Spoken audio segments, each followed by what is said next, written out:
Dari Ali radhiyallahu anhu, Nabi sallallahu alaihi wasallam bersabda, ketika hari terjadinya perang Khandaq, perang Ahzab, kata Nabi sallallahu alaihi wasallam, semoga Allah memenuhi kuburan-kuburan mereka dan rumah-rumah mereka dengan api, sebagaimana mereka telah menyibukkan kami dari solat wusta sehingga matahari terbenam.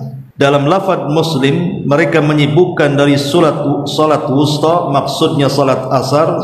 Kemudian Rasul solat asar di antara maghrib dan isya. Walahu an Abdullah bin Mas'udin qala, dan juga dari sahabat Abdullah bin Mas'ud radhiyallahu anhu, dia mengatakan, habasal musyrikuna Rasulullah sallallahu alaihi wasallam 'anil asri hatta ihmarrati syamsu aw isfarrat. Orang-orang musyrik telah menahan Nabi sallallahu alaihi wasallam dari salat asar sehingga matahari memerah atau menguning. Faqala Rasulullah sallallahu alaihi wasallam, syaghaluna anis salatil wusta salatil asri. Mereka telah menyibukkan kami dari salat wusta, yaitu salat asar. Mala Allahu ajwafahum wa kuburahum nar. Semoga Allah subhanahu wa ta'ala memenuhi mulut-mulut dan kubur-kubur mereka dengan api. Aw hasyallahu ajwafahum wa kuburahum nar, atau Allah mengisi rongga-rongga mulut mereka atau kuburan-kuburan mereka dengan api. Ma'asyiral muslimat yang dimuliakan Allah subhanahu wa ta'ala, hadis ini menjelaskan kepada kita tentang satu salat yang merupakan barometer dari semua salat 5 waktu yang diperintahkan kepada kita. Apa itu? Salat wusta. Dan salat wusta ini diisyaratkan di dalam Al-Qur'anul Karim, di mana Allah subhanahu wa ta'ala berfirman, hafidhu ala salawati was salatil wusta.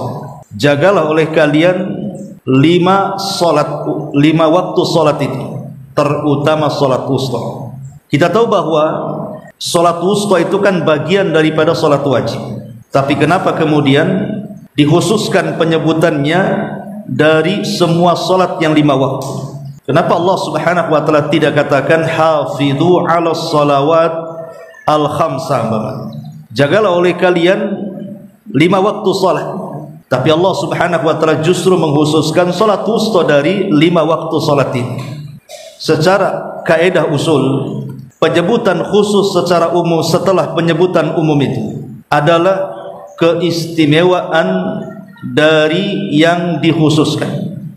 Contoh umpamanya, ketika Allah subhanahu wa ta'ala berfirman tentang penyebutan malaikat Jibril dari seluruh para malaikat, di mana Allah mengatakan, inna anzalnahu fi lailatul qadr wa ma adraka ma lailatul qadr lailatul qadri khairum min alfi syahrin tanazzalul malaikatu warruh. Di sini ada kalimat ruh, maksudnya ruh ini adalah Jibril. Lah, bukankah Jibril itu bagian dari para malaikat? Kenapa dikhususkan? Kenapa dikeluarkan dari kalimat malaikat? Ini namanya penyebutan khusus setelah penyebutan umum.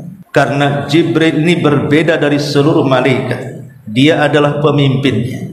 Maka sebagaimana Jibril adalah pemimpin bagi para malaikat yang menentukan tugas-tugas bagi para malaikat yang diperintahkan Allah Azza wa Jalla, maka posisi salat wusta juga sama.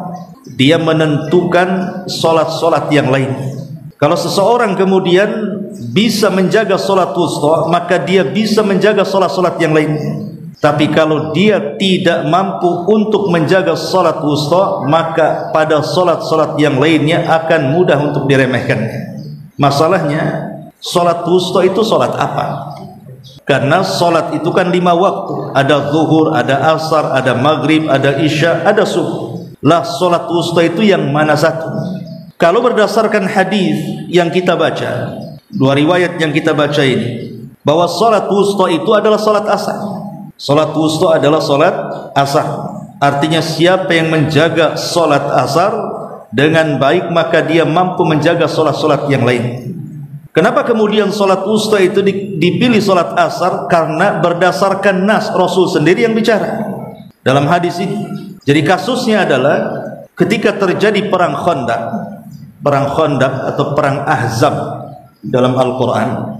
Khandaq itu artinya parit. Karena ketika peperangan di sini, kita tahu bahwa Nabi SAW saat itu belum banyak kekuatan dari pasukan perang. Sementara kemudian musuhnya itu mereka adalah orang-orang kafir Quraisy yang bersekutu dengan orang-orang Yahudi yang ada di Madinah.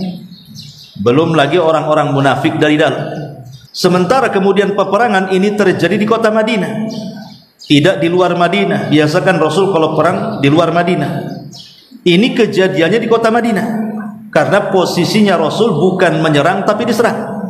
Lah Nabi SAW tentu tahu kemaslahatan penduduk Madinah. Kalau diserbu maka akan membahayakan banyak manusia, di mana yang mati bukan hanya tentara-tentara saja, tetapi wanita-wanita, anak-anak, orang-orang tua dan yang tidak sanggup untuk berperang, mereka bisa jadi korban. Sementara Rasul belum punya hibrah, pengetahuan soal taktik perang dalam kota.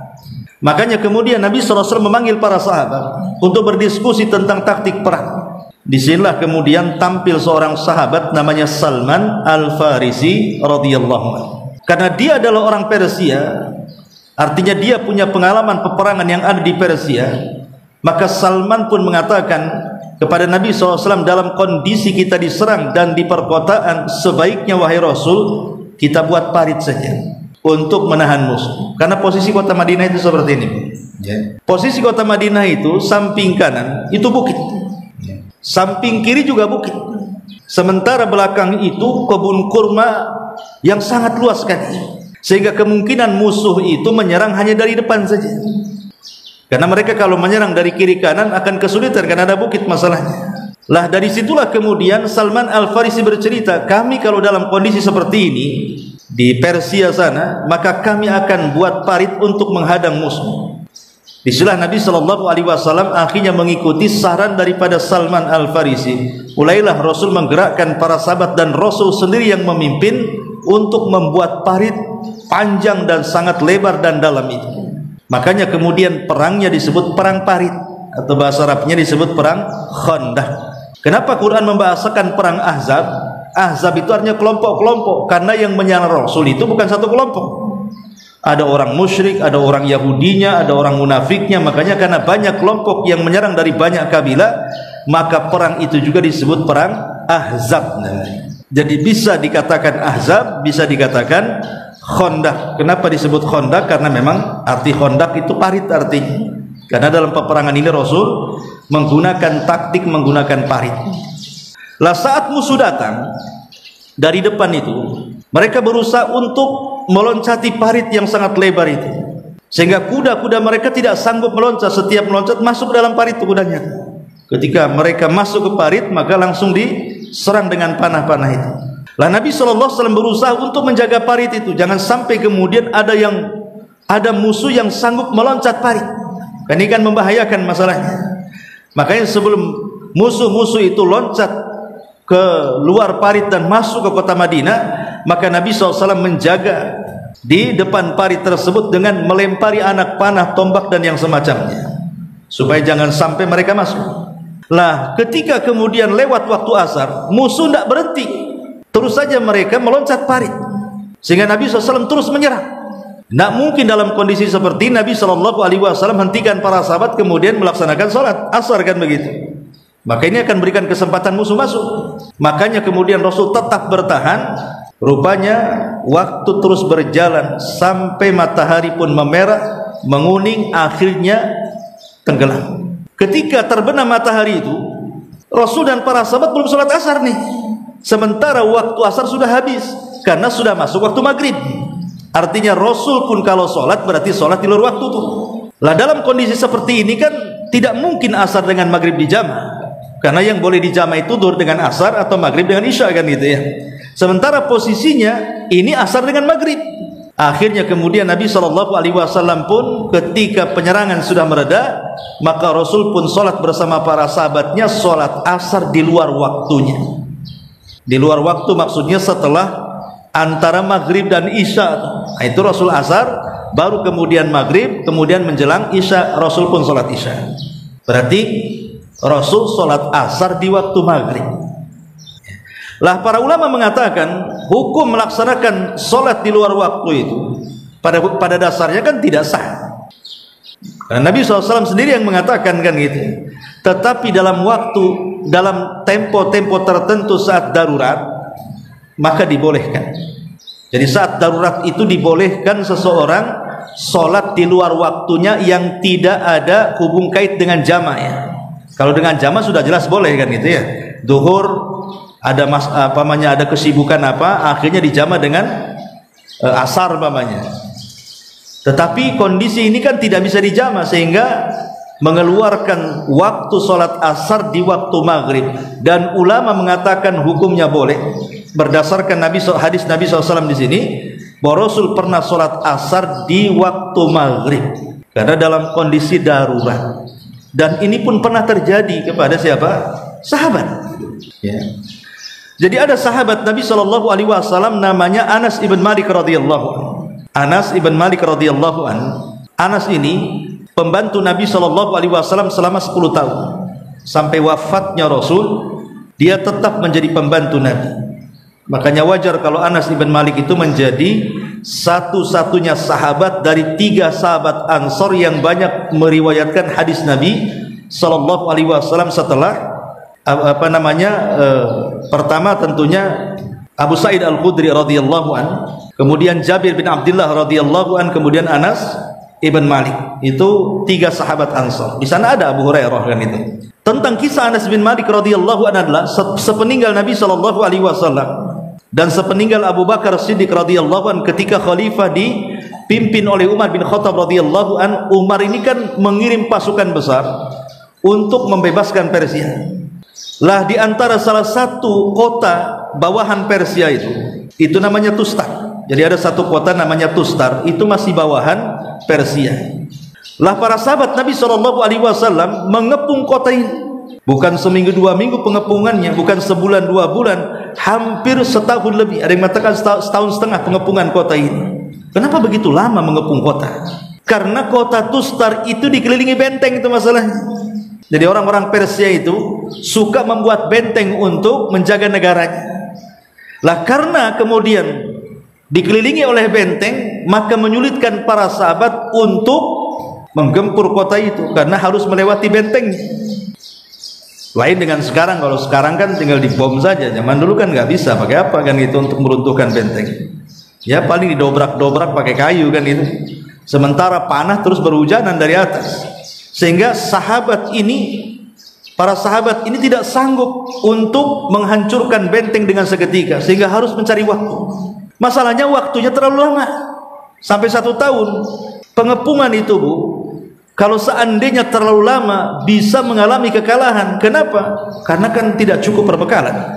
Namanya orang mengepung kan perlu makan, perlu minum, perlu apa kan? Bisa saja nanti pulang tanpa kemenangan.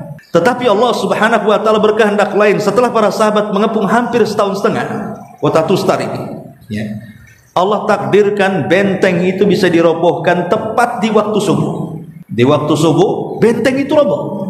Lah para sahabat Nabi SAW yang sudah menunggu 1,5 tahun menunggu benteng itu roboh, kan tidak mungkin menyia-nyiakan. Maka mereka langsung menyerang sementara mereka belum subuh. Belum salat subuh nih para sahabat nih, langsung diserang kota itu. Subhanallah, pengepungannya hampir 1,5 tahun, tetapi penaklukannya hanya 3 jam saja, kurang lebih. Jadi 3 jam takluk kota itu, sementara matahari sudah terbit. Para sahabat belum salat subuh.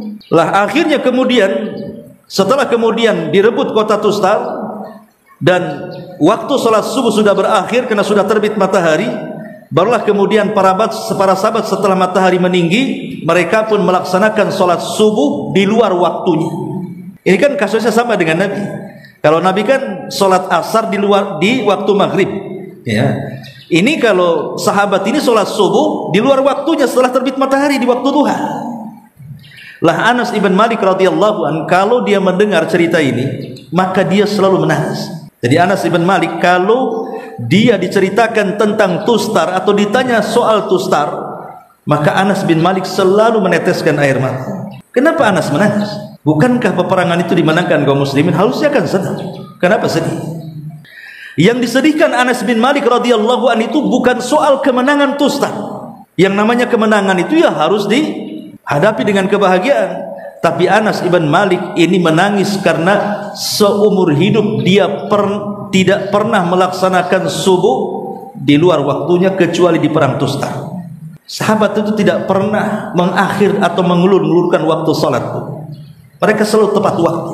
Jadi Anas bin Malik sedih karena biasa mereka melaksanakan salat subuh tepat waktu, tetapi dalam perang Tustar satu kali seumur hidup mereka salat subuh di luar waktunya. Padahal secara hukum fikih boleh-boleh saja, kan ini kan darurat masalahnya. Sebagaimana Nabi SAW juga salat asar di luar waktu, di waktu maghrib, kan secara hukum fikih sah-sah saja. Tetapi begitulah para sahabat, mereka memuliakan salat. Pada satu kali mereka salat subuh di luar waktu, tapi menjadi sebuah tangisan seumur hidup Anas ibn Malik radhiyallahu anhu. Ma'asyiral muslimat yang dimuliakan Allah Subhanahu wa taala. Jadi dari sini kita tahu hadis ini bahwa salat wusta itu artinya salat asar berdasarkan nas. Rasul sendiri yang bicara. Ini satu pendapat. Pendapat yang kedua, yang dimaksud salat wusta di sini bukan salat asar tetapi salat subuh. Wusta itu kan artinya pertengahan. Jadi salat pertengahan itu artinya salat subuh. Kenapa salat subuh dikatakan salat pertengahan? Karena salat subuh itu satu-satunya salat yang tidak ada gandengan untuk menjamak. Tidak bisa isya ditarik ke subuh, tidak bisa pula subuh ditarik ke zuhur. Ya subuh dia.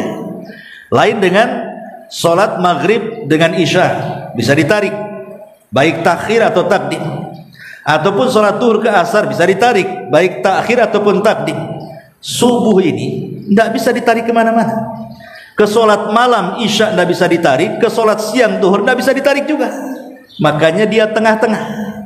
Inilah ada yang mengatakan bahwa salat subuh itu adalah salat tengah-tengah, karena zuhur asar itu salat siang, maghrib isya itu salat malam, subuh ini salat pagi. Jadi dia tengah-tengah antara siang dan malam. Jadi salat wusta di sini maksudnya salat subuh. Ma'asyiral muslimat yang dimuliakan Allah Subhanahu wa taala. Ada juga yang mengatakan bahwa yang dimaksud salat wusta di sini, ada yang mengatakan dia adalah salat maghrib. Dia adalah salat maghrib karena rakaatnya yang ganjil sendiri. Kan salat maghrib kan ganjil sendiri, Bu ya. Zuhur 4 rakaat, asar 4 rakaat, kemudian isya 4 rakaat, subuh 2 rakaat, semua genap. Tapi maghrib itu ganjil, dia 3 rakaat. Makanya di pertengahan di antara solat-solat. Ada juga yang mengatakan bahwa solat wusta ini ada solat isya. Solat isya. Kenapa solat isya? Sebagian para ulama mengatakan karena Nabi SAW pernah berkeinginan untuk memerintahkan para sahabat dan juga kaum muslimin melaksanakan solat isya itu diakhirkan.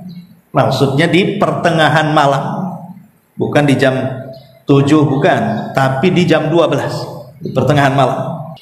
Kenapa di situ di pertengahan malam? Karena memang para malaikat sudah mulai turun di pertengahan malam dan puncaknya di sepertiga malam akhir. Ada juga yang mengatakan bahwa itu salat isya.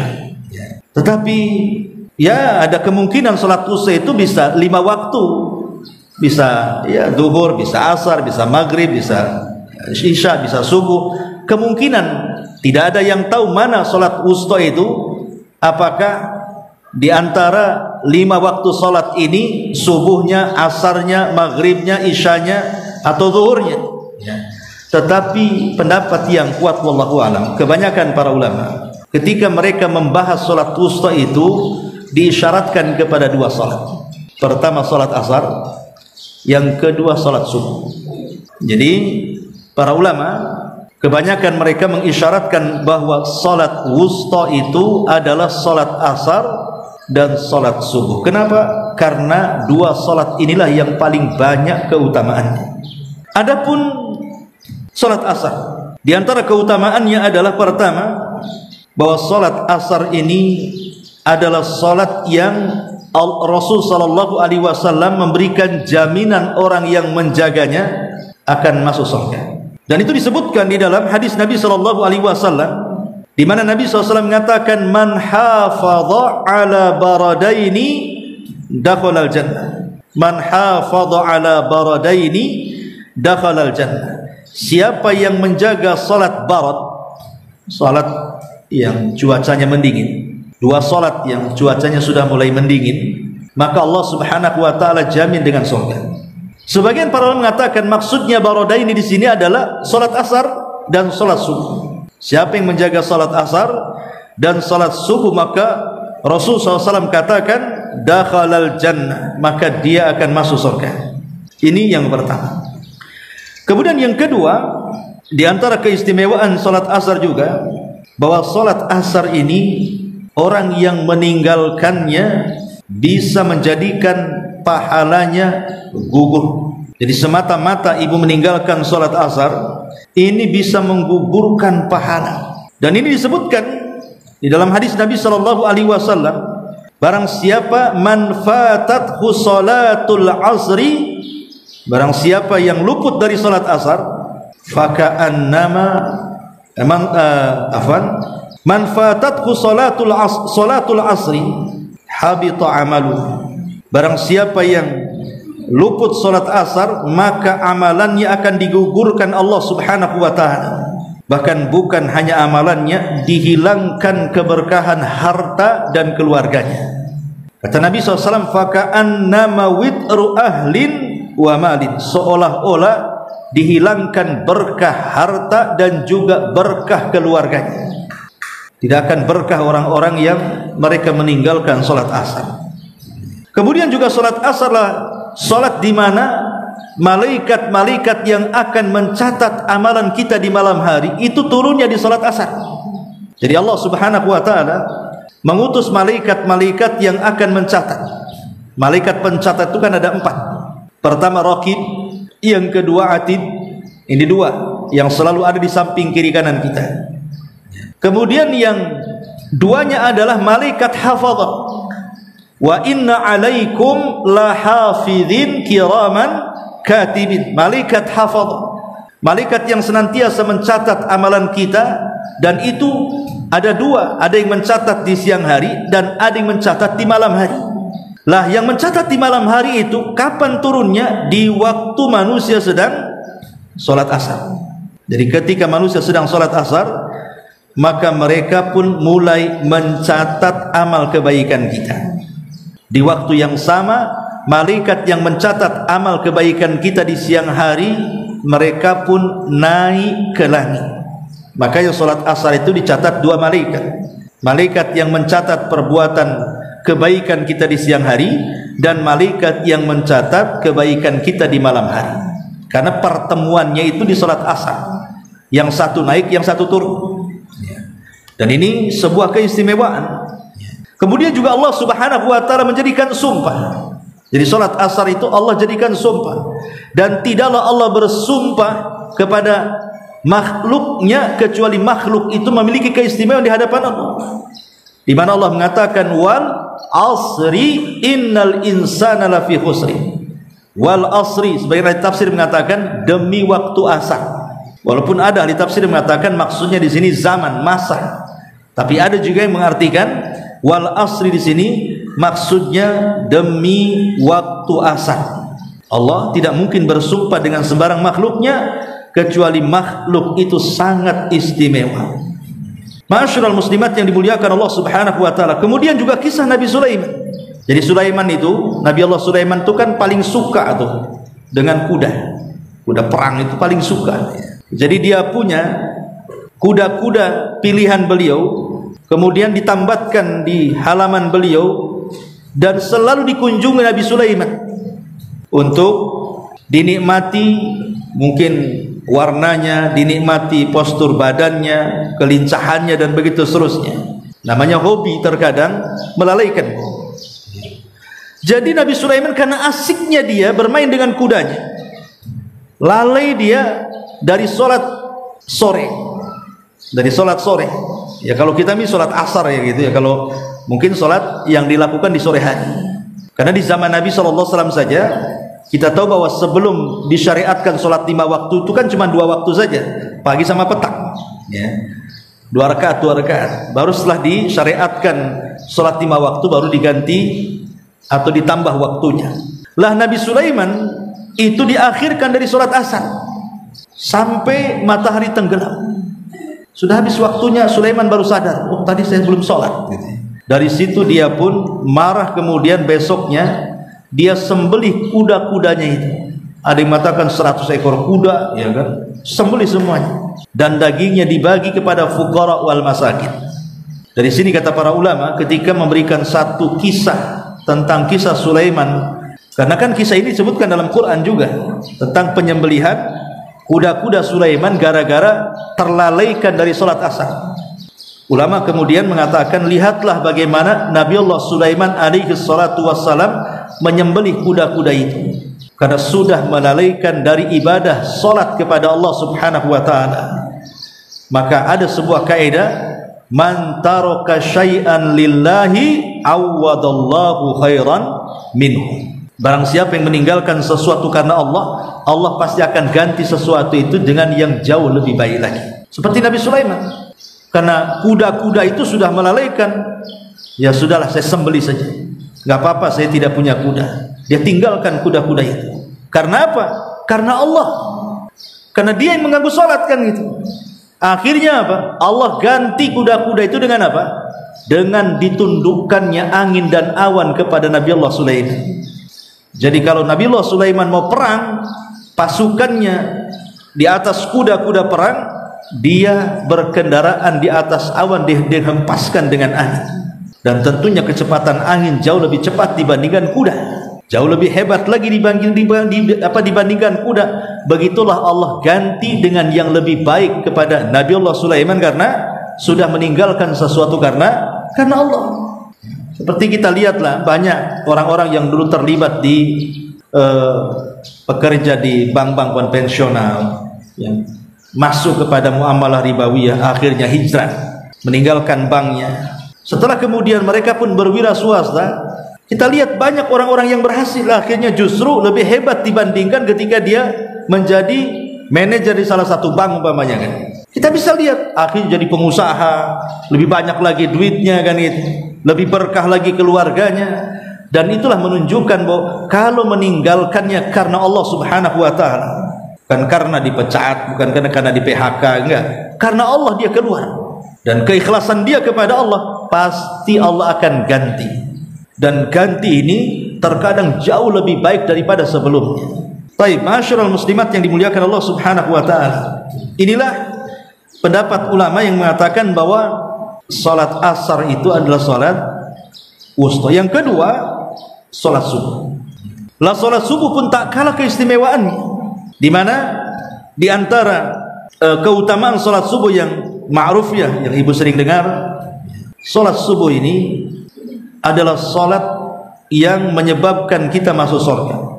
Sebagaimana hadis yang tadi, man hafadha ala baradaini dakhalal jannah. Siapa yang menjaga 2 salat barad, salah satu penafsiran barad di sini artinya salat subuh, maka dia akan dijamin masuk surga. Yang kedua, akan mendapatkan cahaya. Ibu kalau salat subuh berjalan dari rumah ke masjid, maka perjalanan ibu dari rumah ke masjid itu akan Allah hadiahi berupa cahaya yang sempurna pada hari kiamat. Nabi mengatakan, basyiril masya'ina fil dhulami ilal masajid bin nuri tami yaumal qiyamah. Kabar gembirakan kepada para pejalan kaki di kegelapan menuju masjid-masjid dengan cahaya yang sempurna pada hari kiamat, baik di alam barzahnya ataupun di padang mahsyarnya, mereka akan diberikan cahaya. Makanya kita lihat tidak ada satupun riwayat dalam hadis-hadis yang banyak dimuat dalam kitab-kitab hadis seperti Bukhari, Muslim,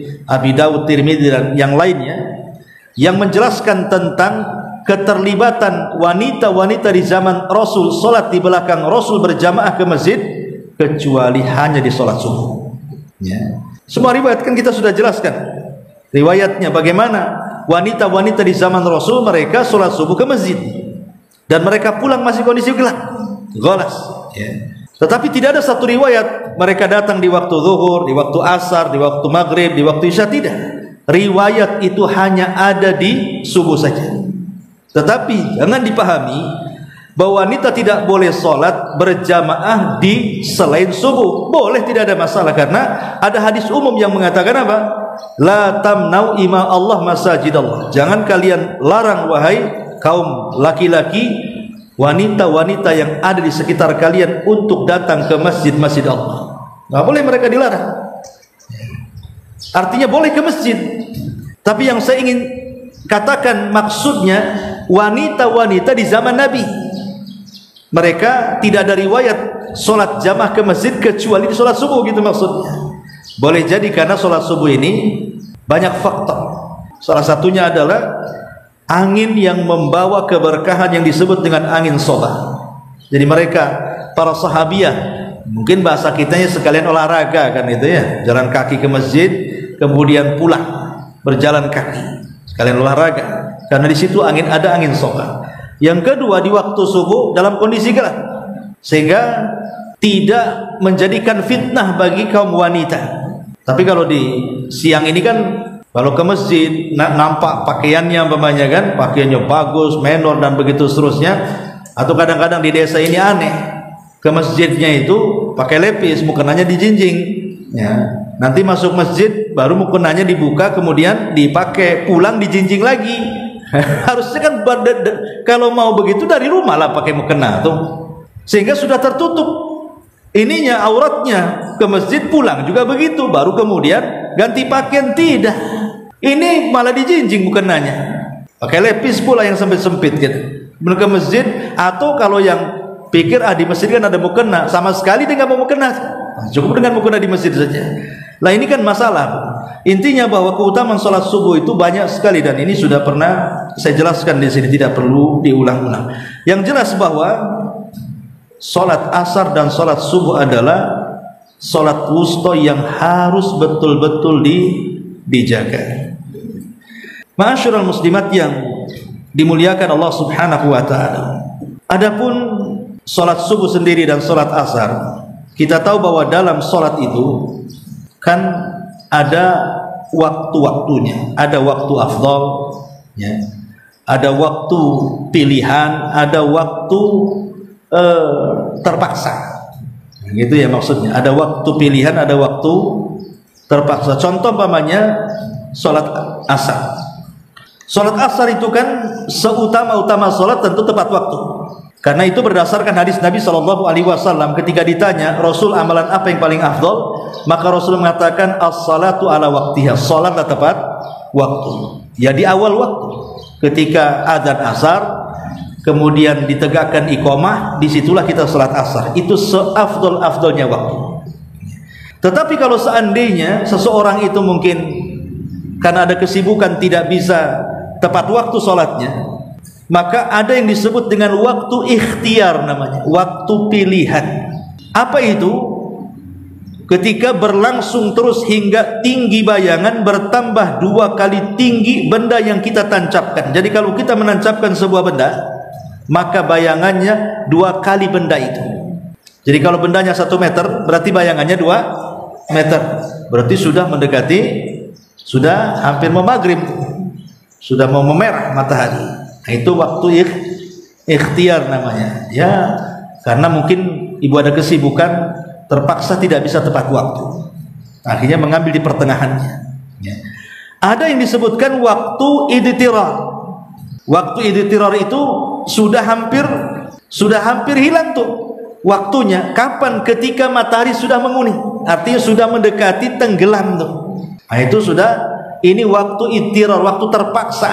Kalaupun memang ibu lagi perjalanan dari mana gitu ya, mau pulang, nggak sempat mampir di masjid mana karena kondisi tidak memungkinkan, sementara ini sudah masuk waktu asar, wah kepikiran nanti sampai di rumah nih habis nih waktu ya. Lah sebelum matahari itu tenggelam dan masih menguning, maka itu masih dibolehkan sholat asar. Kalau sudah menguning masih dibolehkan sholat asar itu. Ini waktu-waktu fadilah, waktu-waktu ikhtiari dan waktu-waktu idtirar.